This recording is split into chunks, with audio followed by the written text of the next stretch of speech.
Apa amalan untuk murah rezeki? Rezeki memang nak suruh murah. Orang kafir dia kuat derma, kuat buat tabung tu tabung ni. Kuat orang kafir, setengahnya lah. Maka ditanya kepada ulama, di antaranya Syekh Ibn Hajar Al-Haythami rahimahullah ta'ala. Orang kafir ni yang kuat sedekah, kuat buat kebajikan, Allah balas tak di akhirat? Tak balas. Allah balas di dunia. Benda panjang umur, murah rezeki. Bang, Brigitte Bardot tahun 70-an punya pelakon filem Hollywood lah. Nah, Tuhan dia beri umur panjang, tua baru mati. Rupanya dia buka pusat kebajikan anak yatim dan anjing kucing yang terbiar.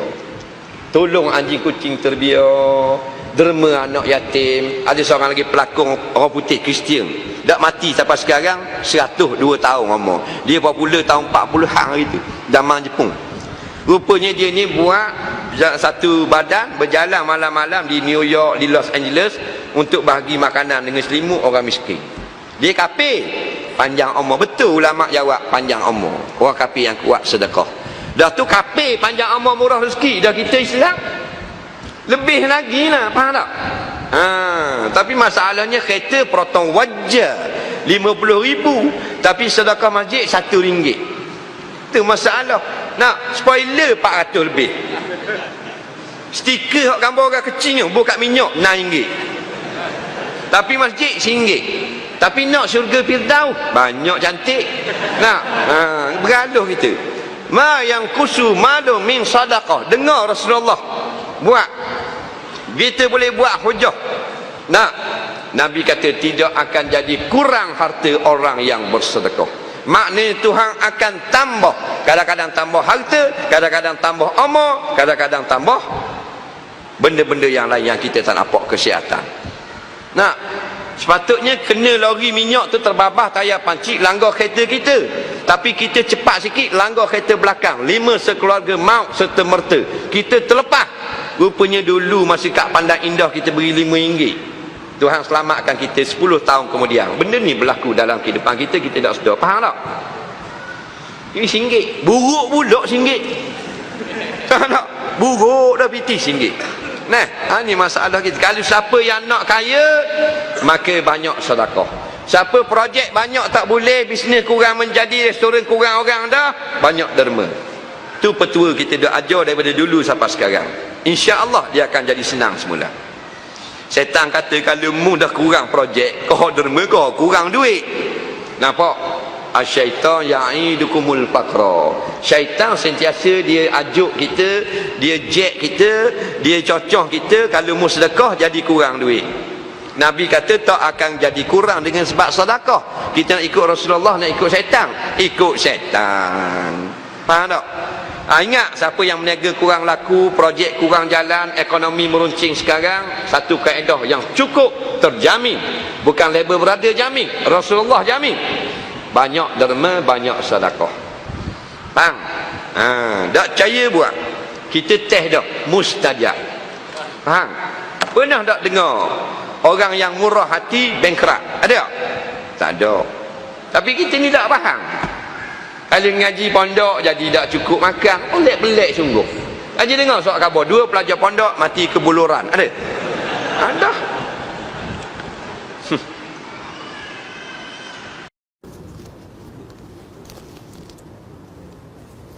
Apakah amalan yang boleh menambahkan rezeki kita? Orang Melayu suka ni.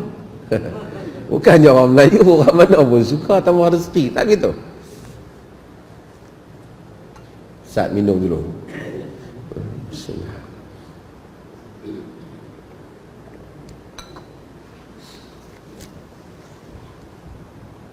Allah ni suruh kita ibadat pada dia. Dia tak minta pada kita beri makan pada dia. Allah ni Ar-Razzaq dzu quwwatin matin. Dia adalah pemberi rezeki yang mempunyai yang mempunyai segala kekuatan yang teguh. Al-Imam Ibn Qayyim sebut dalam Zadul Ma'ad 4 perkara tajlibur rizq. 4 perkara yang akan menyebabkan rezeki datang. Kerja tu satu hal lah. Ni cari kena pergi kerja, itu tak apalah, itu semua faham. Kalau duduk tunggu rezeki mai dia. Tapi setelah kita bekerja dan semua melalui kehidupan kerana Allah suruh kita kerja, apakah amalan yang menambahkan rezeki? Kata Al-Imam Ibn Qayyim, arba'atun tajlibur rizq. 4 perkara yang menarik rezeki. Bukan menarik, yang membawa kepadanya rezeki. Yang pertama kata dia, qiyamul lail. Kedua, wa kathratul istighfar. Ketiga, wa ta'ahudus sadaqat, wa ta'ahudus sadaqah. Yang ketiga ialah senantiasa bersedekah. Yang keempat, az-zikru awalun nahar wa akhirih. Zikir pada awal siang dan pada penghujung malam hari. Maksud pada awal hari dan pada penghujung hari. Saya sebut apa tadi? 4 perkara. Yang pertama, qiyamul lail. Buat qiyamul lail setengah jam, kalau boleh sejam sebelum subuh bangun salat. Waktu itu Allah, mana hamba-hambaku yang meminta, aku nak bagi. Syaraful mu'min qiyamul lail, kemuliaan orang mukmin qiyamul lail. Pada wajah orang qiyamul lail itu ada nur. Sebab itu sebahagian orang kita tengok wajahnya wajah orang saleh, ada izzah pada wajahnya. Manusia pun macam tu. Dan soal salat atau salat, orang tu bila dulu dia tak solat, tadi tengok, kemudian dia solat, ada perubahan. Dia macam tu dah, kalau hitam-hitam tu lah juga, tapi ada nur pada wajahnya.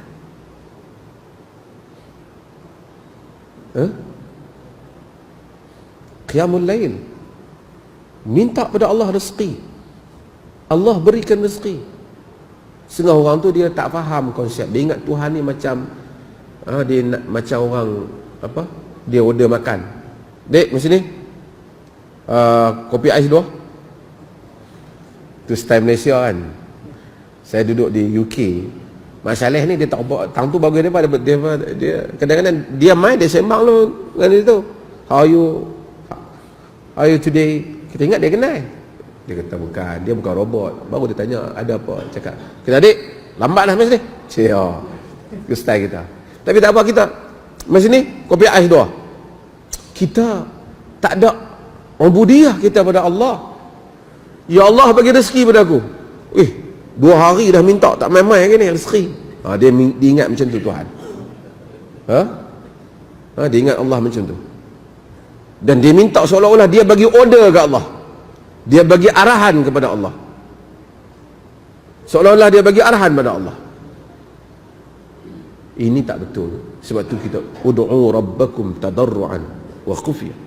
Seru Tuhan kamu, minta pada dia dalam keadaan rendah diri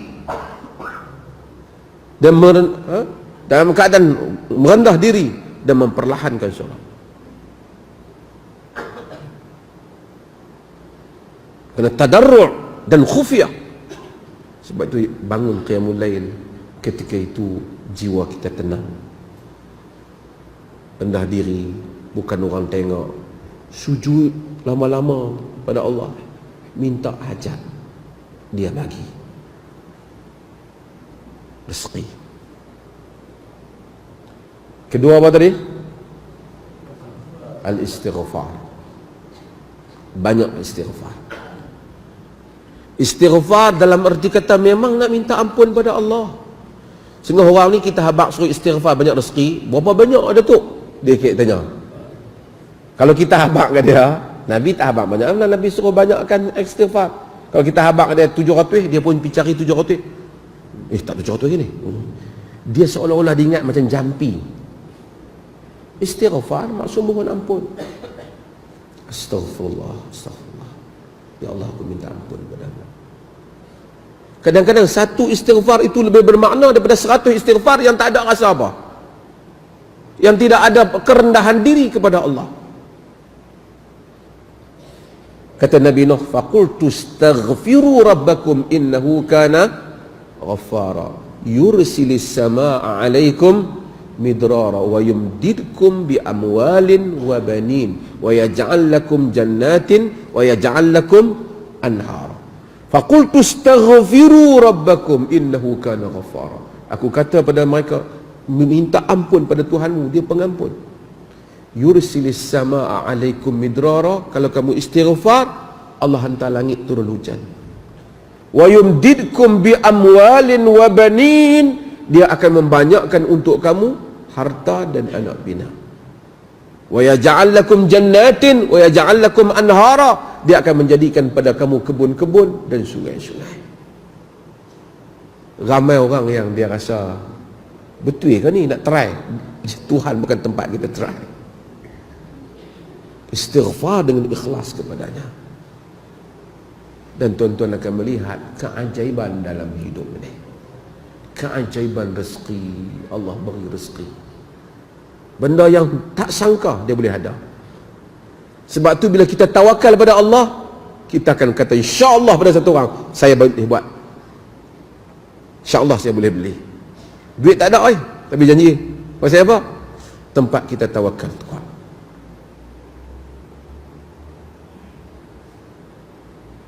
Istighfar, astagfirullah, astagfirullah.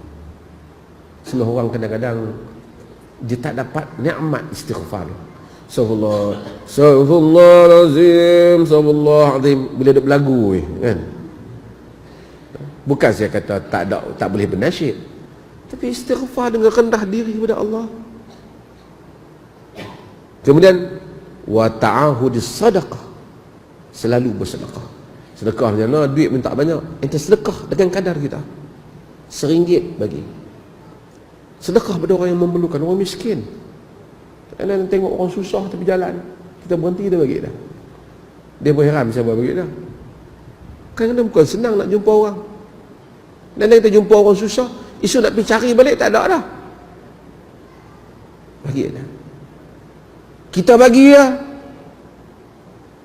Allah akan ganti. Pagi-pagi malaikat doa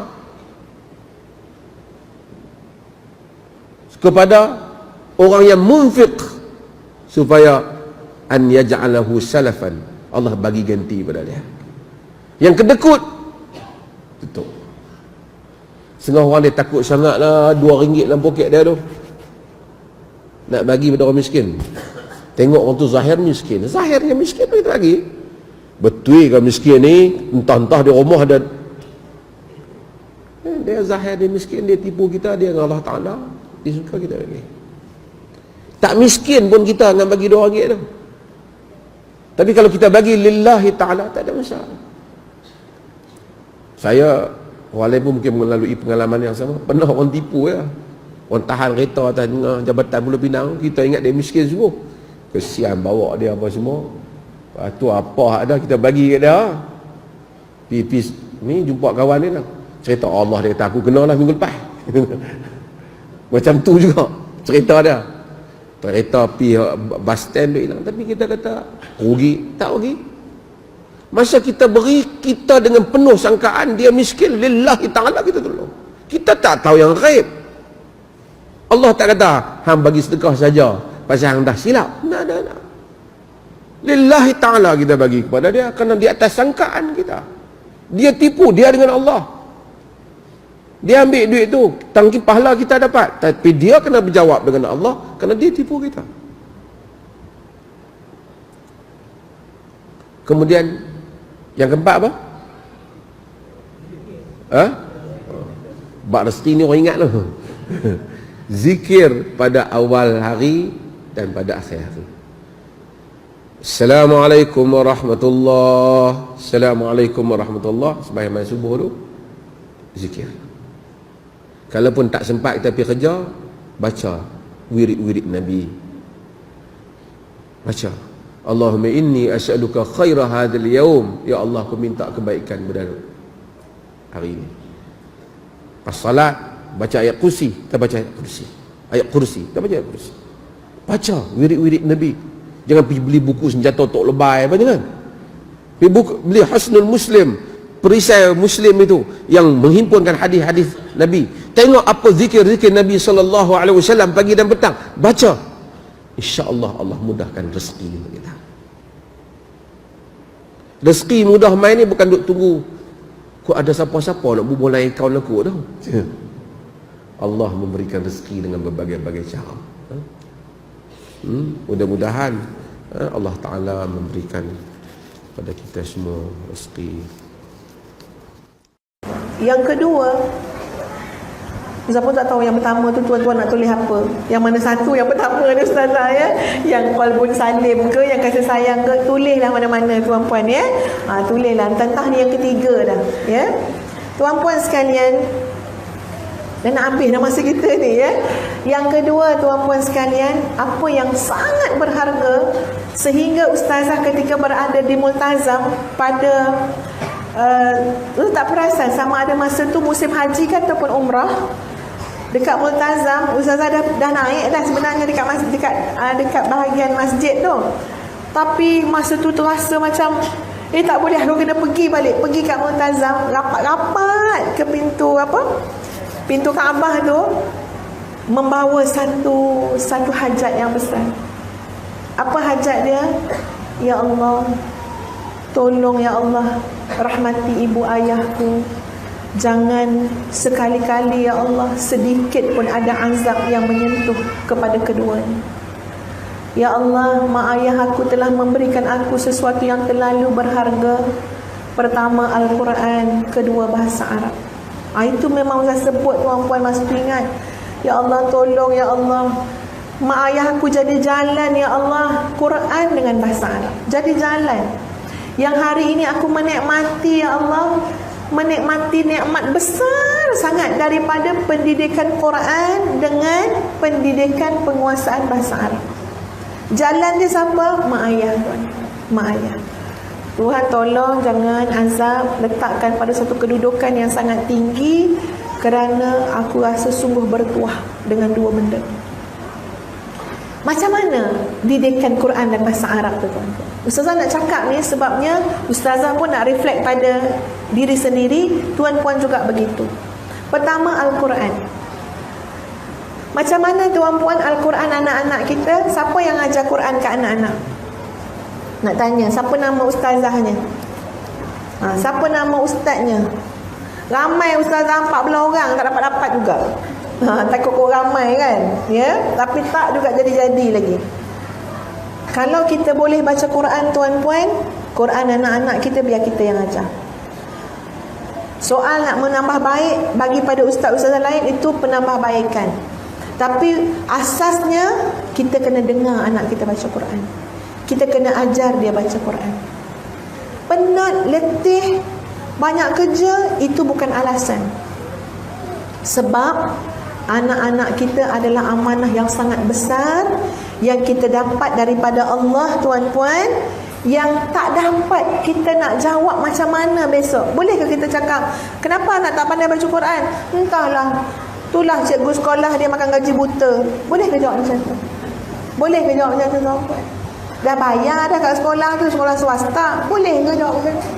Siapa yang dulu terima amanah anak tu? Kita ke cikgu? Kita, anak kita.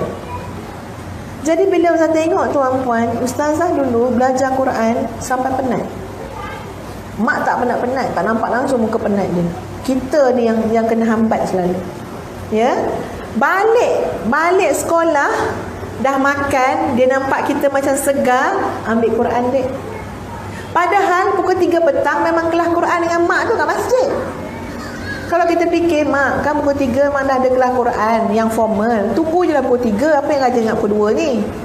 Baca pukul 2, baca Quran. Mak kan kita baca petang karang kat masjid, itu lain. Itu lain. Zuhur lain, pukul 3 lain, Maghrib lain. Kadang-kadang asar nampak kita lapang-lapang, dek ambil Quran dek. Dia tak penat-penat. Yang penat ustazah. Kadang-kadang sengaja tak nak melintas depan mak, pergi belakang-belakang tiang ke apa, sebab takut dia nampak kita relax-relax, ambil Quran. Quran. Semangat sentiasa bila ngajar Quran. Tak ada langsung tuan-puan muka lemah macam kita selalu buat kat anak kita kan.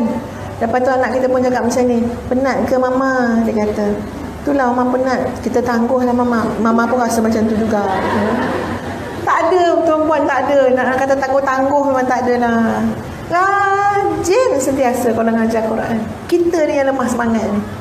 Quran, Quran, Quran, Quran. Sambil doa minta anak terang hati, sentiasa diajar Allahumma ftah alaina hikmataka wanshur alaina min khazain rahmatika ya arhamar rahimin. Baru-baru ni anak Ustaz nak periksa, masa tu Wan dia ada kat KL, Wan dia tanya, beramal tak dengan surah Alam Nashrah tu nak? Tanya kat cucu dia. Ya, beramal tak? Ustazah malu sangat masa tu tuan-puan, sebab Ustaz tak suruh anak amal pun. Dia tanya kat cucu dia terus, kenapa tak amal? Wan dulu itulah, Wan pesan ke anak-anak Wan, tiap-tiap lepas solat 7 kali paling kurang Alam Nashrah laka sadrak. Betul tuan-puan, daripada kecil, supaya hati terang. Anak kita dah umur berapa dah, dia buat macam muka blur, tak faham, sebab mak dia tak pernah sebut. Malu tuan-puan, malu. Allahu Akbar. Apa aku tak suruh anak aku beramal benda yang kita dapat daripada mak ayah kita? Quran, Quran, Quran. Habis khatam darjah 6 tahun. Dah khatam Quran. Khatam dalam keadaan alhamdulillah boleh baca baik tuan-puan. Alhamdulillah, dengan izin Allah. Ingatkan dah merdeka. Memang best sangat lepas khatam Quran. Maknanya lepas ni boleh main galah panjang, buli, congkak.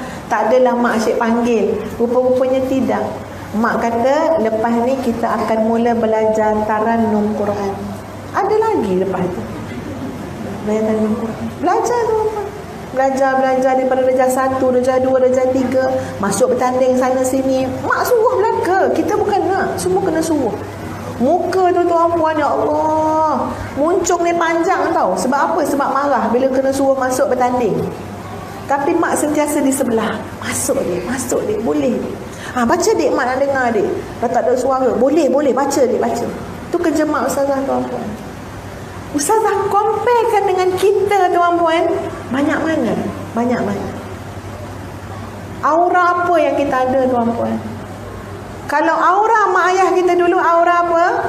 Aura Quran. Sampaikan kalau nampak muka mak kita kat sini, dah baca dah Quran, tak pasal-pasal lah cakap macam tu. Mak tak tanya pun, baru nampak mak dah baca dah Quran. Sebab kita tahu dah dalam kepala otak tak ada benda lain, nak nanya dah baca Quran ke belum. Kita tahu dah. Ada satu orang hamba Allah, subhanallah, ustaz dia Al-Hafiz tu, adik-beradik dia kalau tak salah ramai lah, 9 ke 10 ke 11 macam tu lah, merata-rata imam sana sini dekat Kuala Lumpur, dekat Malaysia ni lah. Ayah ni buat bersikal, dia jual sayur tuan-puan. Tapi dia kata ayah dia garang amat pasal Quran. Sebab itu dia kata, kami ada beradik ni ramai lelaki main dia kata. Tapi bila dengar Jabah tu balik, dengar bersikal keroq-keroq tu, cepat-cepat ambil Quran, duduk dekat depan pintu tu ramai-ramai dengan Quran. Bila abah buka je pintu, sadaqallahul azim, dia kata. Ada ustaz tu cakap. Tapi nak bagi tahu aura ayah dia. Aura ayah dia, tak kira dah sadaqallah pun, tapi aura ayah dia. Nak bagi tahu semua baca Quran, padahal main tadi tu. Duduk lastik apa, cicak kan, ya. Tuan-puan sekalian, apalah aura yang kita ada? Aura kita apa? Kalau anak kita rasa macam, alah settle mak ni, tak semayang lambat pun tak apa, sebab mak pun kodok. Kalau anak kita rasa dengan mak settle, jangan abah, dia kata kan, ya, dengan mak lambat-lambat semayang kalau dengan mak. Sebab apa? Mak dia tak, dia tahu mak dia bukan aura solat, sebab mak dia pun solat dia qada. Tapi abah jangan, dia kata abah jangan. Dengar je bunyi motor abah, terus tutup TV, cicit-cicit semayang. Ya, bila turun je nampak abah dah solat dah abah, dia kata. Ya, aura tuan-tuan. Aura apa yang kita ada? Anak-anak kita suka bincang apa dengan kita? Macam itulah lebih kurang bahasa mudahnya. Anak-anak kita selalu teringat apa kalau nampak kita? Kalau aura kuliah, ya, mak dia memang jenis orang tuntut ilmu. Anak tu lalu kat sekolah, dia nampak kat pagar banner ceramah ustaz sekian-sekian, ceramah sekian. Dia ingat mak dia. Mak dia cakap, tadi nampak mak, minggu depan hari Sabtu ada ustazah tu mak, yang mak suka tengok dalam TV tu. Contohlah dia cakap macam tu. Sebab benda tu ada apa? Ada dia punya Yalah, macam synchronize lah. Ya, dia boleh ada yang itulah yang synchronize. Tidak cakap Melayu ya. Tapi kalau mak dia tak pernah peduli kuliah agama tuan-puan, anak tengok pun tak nampak apa. Dia tak nampak. Dia nampak ceramah, dia ingat wan dia, nenek dia. Sebab nenek dia suka datang. Ya, mak dia muda lagi, dia suka datang. Subhanallah tuan-tuan. Tapi ya Allah, ya, oleh kerana mak dia peminat Fatah Amin, auranya kuat sangat, ya. Jadi kalau datanglah hamba Allah mana-mana yang mak dia minat, datang ke Johor ke mana, anak dia tak sabar nak balik rumah ni, kayuh sikit lagi laju nak beritahu apa. Ni artis yang mak suka tu akan datang.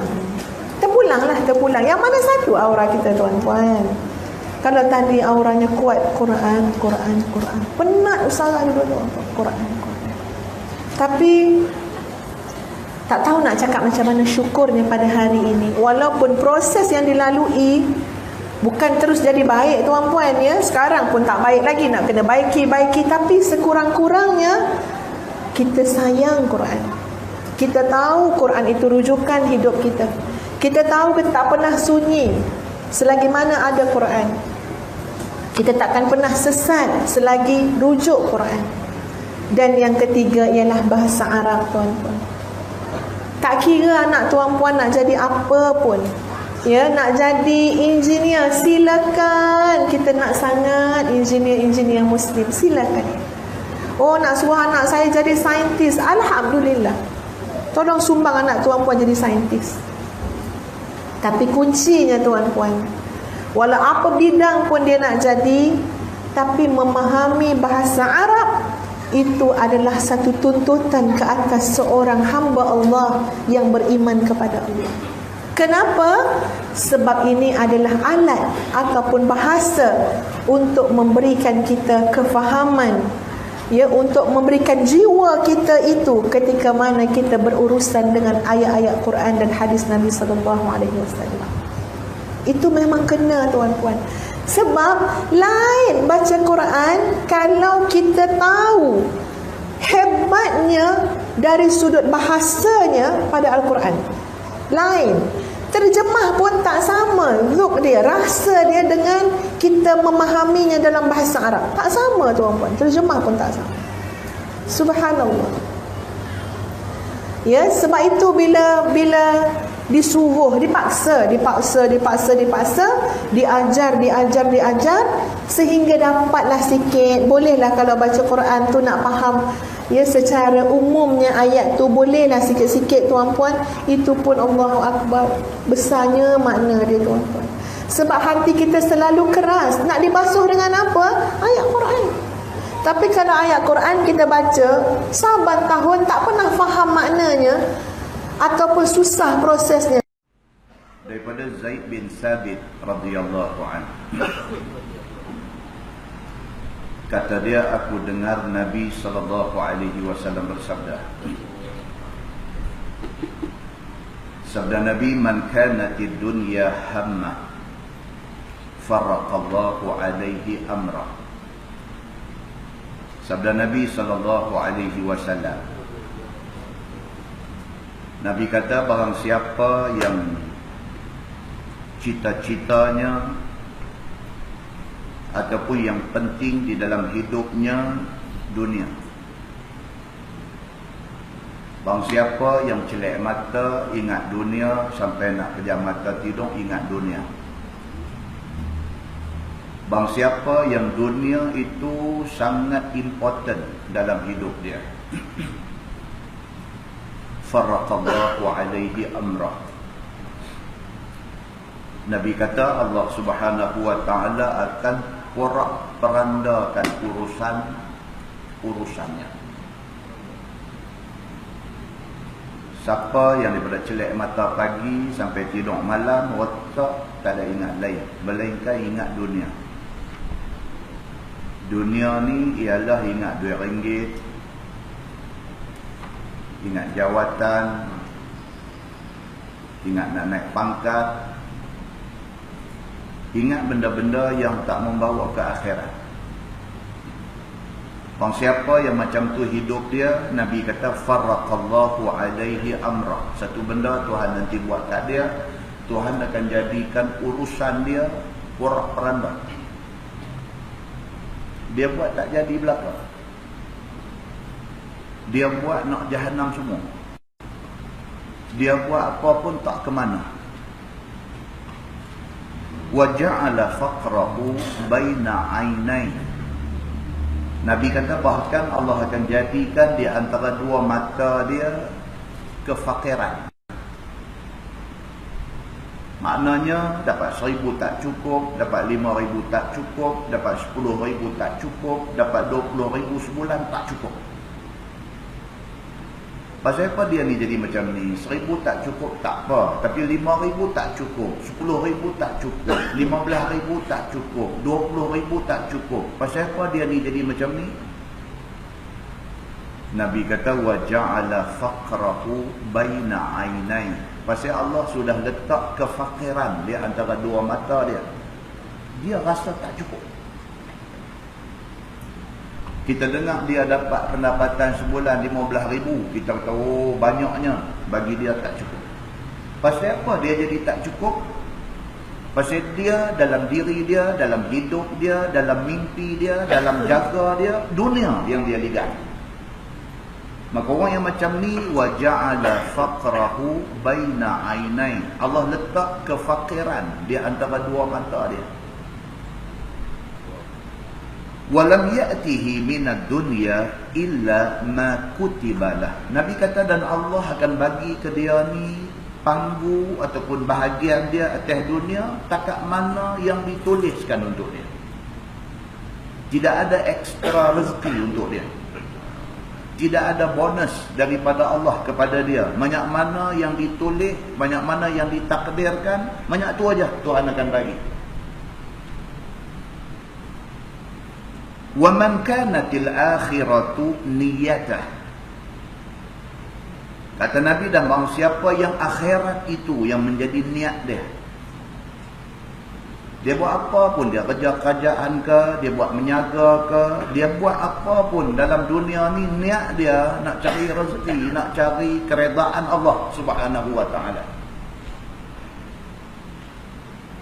Dia buat bendang ni pasal apa? Pasal nak sara keluarga dan pasal boleh keluar zakat.